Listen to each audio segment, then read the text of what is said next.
And frustrations boiling over, angry protesters saying the government is not doing enough to get to their missing loved ones. This woman claiming bodies have been found in the rubble, but authorities have not helped recover them. This teenaged boy searching for his mother and little brother near the quake's epicenter with nothing but a pickaxe and a shovel. Similar scenes playing out across the disaster zone. And the death toll has risen to over 1,700. Now, a lot of things are still happening. They're still trying to rescue people who are trapped under the rubble. A humanitarian crisis is unfolding right now in Venezuela in the wake of the double earthquakes almost 1 week ago. And some of the new video that we're getting into our newsroom doesn't even begin to show the full extent of it, but you can see some of the devastation, all that damage left behind. So far, 1,700 people have died. At least 3 Americans are among those who were killed. We're also learning about the people who had just been deported from the United States when the ground started to shake. According to the Associated Press, 146 Venezuelans, including 19 women and 7 children, arrived on a deportation flight from Miami just hours before Wednesday's earthquakes. They were being held at a hotel in La Guaira. Now, we know there were survivors, but it's unclear if everybody is accounted for, and their relatives are now demanding answers.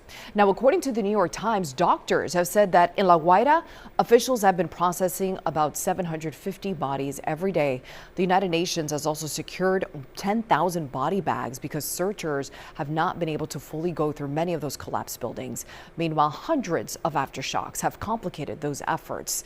And you've got to look at this, just a stunning moment amid all that chaos and heartbreak. So yesterday, rescuers pulled this 21-year-old man out alive. This is Aaron Levi Cantillo. He was in that rubble of a collapsed building in La Guaira. He'd been trapped for 106 hours. Interim President Delcy Rodriguez shared the video of the rescue on social media, saying the rescue operation took nearly 2 days. And Venezuela is getting some international help, much of it from their neighbors in the Caribbean. Cuba sent a special group to help with search and rescue efforts. And meanwhile, the United States says it will be contributing $300 million to those recovery efforts. Well, right here. This is a tragic situation, no matter how you look at it. But they said that the potential death toll is over 10,000. It's crazy to think about.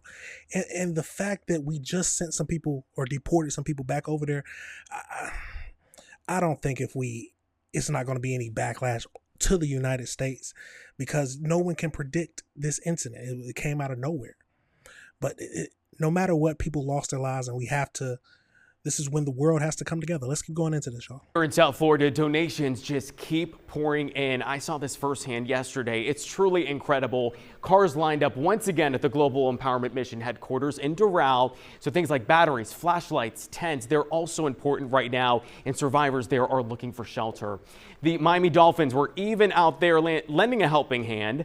Now, supplies are appreciated, but cash donations are also really vital right now. Giving cash to those organizations that were already doing the work, that are already there, you're eliminating having to go through the logistical challenges of sending a container. Now, GEM has been loading up planes and sending those South Florida donations to Venezuela almost daily at this point. This is video showing volunteers handing out supplies on the ground in Caracas. And in Broward County, volunteers at Food for the Poor, that's in Coconut Creek, also boxing up aid kits. Now, the kits include food and hygiene products, all really critical. Those containers are already on the way to Venezuela. Food for the Poor says it is in need of canned food, hygiene products, and money. They also need volunteers to help pack up the boxes. In CBS Miami. Absolutely crazy situation that's happening. But let's get over into this next video, where it seems like that some of the residents are feeling like that the government there isn't doing enough to help. So let's get over into that. Tonight, a desperate search and rescue effort 3 days after earthquakes devastated Venezuela. And frustrations boiling over, angry protesters saying the government is not doing enough to get to their missing loved ones. This woman claiming bodies have been found in the rubble, but authorities have not helped recover them. This teenaged boy searching for his mother and little brother near the quake's epicenter with nothing but a pickaxe and a shovel. Similar scenes playing out across the disaster zone, as the government now estimates more than 1,400 people are dead, at least 3,000 more injured. Before and after satellite images showing one seaside city decimated. Heartbreaking pictures of just how widespread the damage is coming into sharper view. The city at the center of this disaster now closed off by the military, too unstable for people to go in. Hundreds of aftershocks hitting the country since Wednesday. As new video shows the moments right before the quake struck. This man's phone pinging. 30 seconds later, he runs for cover. Google's earthquake alert system, which it says can detect shaking ground, sending warnings that reached more than 11 million Android users on Wednesday, potentially saving lives. And amid the chaos, signs of hope. A 15-year-old girl pulled from the rubble alive overnight, flashing a heart sign as she was carried away. And cheers after a Spanish team rescued an elderly woman today. More than 2,000 first responders from around the globe now on the ground in Venezuela, including expert rescuers from across the United States. Just outside Atlanta, the Venezuelan community feverishly gathering food, clothes, and other supplies to send to loved ones and strangers now in dire need. We need to do something, otherwise nobody's going to do that. That's the main thing. We have to come together as a people to do something. Let's get over into this next video just to look at more things that's happening. This morning, rescue crews are racing to find survivors still trapped under the rubble almost 1 week after those devastating twin earthquakes struck Venezuela. And it's hard to see because there's so much dust in the air from all the rubble, the smoke and the noise. Take a look at these buildings here. You can see they've basically just sunk into the ground. Yeah, I'm going with him now. Teams from over 20 countries are working around the clock, dogs and drones, carefully navigating the collapsed buildings to find the missing. Tell her to tuck her feet back in. In hard-hit La Guera, where nearly 200 buildings fully collapsed, a US team rescued a 51-year-old woman trapped after a 10-hour effort. And in Carabayeda, the rescue of a 21-year-old man who was buried under the rubble for 106 hours. And overnight, we met the youngest survivor. Diana. Mucho gusto. James. Oh my goodness me. Diana managed to keep her 18-day-old son Juan David alive for 30 hours under the rubble. Rescuers managed to get water to Juan David by sliding a straw through a pipe down through the rubble. Can you tell me, how did you stay alive? How did you keep him alive? The one who gave me the strength not to fall into despair, she says, was my son. I kept saying, as long as he was alive, I was going to be alive. When the earthquake hit, their 8th-floor apartment fell out from beneath their feet. She had Juan David on her chest as the building fell around her.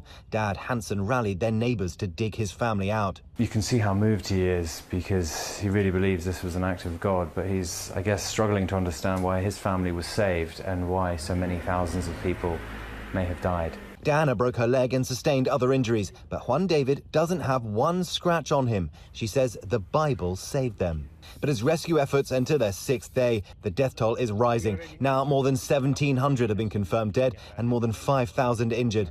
And we're now learning Americans are among those killed. 3 in the earthquake and 12 are still missing. It's so devastating to think about that. Because at one point he mentioned that the father's happy that his family's alive, or you're happy that you survived this incident. But then you also might feel guilt for feeling that you're happy that you survived and weren't one of the people who died. It's a crazy feeling that I can't imagine. Absolutely crazy, y'all. Let's get over into this AI breakdown just to find out a little bit more information about it. So as we know, the death toll has reached a whopping 1,943 people. We got the National Assembly announced that the updated figure, but local citizens and disaster response experts fear the numbers are significantly undercounted. At least 10,571 people have been injured across the region. More than 15,000 residents are homeless and currently living in temporary shelters or makeshift camps. Approximately 46,000 to 50,000 people remain unaccounted for under the rubble, with some humanitarian estimating warnings that the missing count could reach 68,000. The back-to-back 7.2 and 7.5 magnitude earthquake struck a highly populated coastal area built vertically with multiple levels of concrete towers, many of which pancaked completely. Pancaked completely. The U.S. Geological Survey noted that given the heavy population density, local infrastructure vulnerabilities, and over 700 total collapsed structures, there is a very high probability that the final death toll could exceed 10,000. Humanitarian organizations like the United Nations have proactively procured 10,000 body bags in anticipation for the recovery effort. That's crazy, y'all. 10,000 body bags. So as we know, the recovery remains painstakingly slow due to the severe lack of heavy lifting machinery, restricted roadway access into the hardest hit states of LaGuardia, and overwhelmingly healthcare systems. When natural disasters happen, it takes the world to come together. I truly believe that. Because if something happened to us, we would want the world to come together to help us. At least that's how I feel. Some people might say that that's too soft, but hey, that's what I'm thinking. But let me know your thoughts on that situation, y'all. Let me know if you disagree with anything I said. It just goes to show you how strong people can be and just how good people can be to one another in times like these. Like I said, y'all, if you disagree with anything I say, please leave a comment. If you like this type of content, remember hit that like button, hit that subscribe button, and hit that notification bell.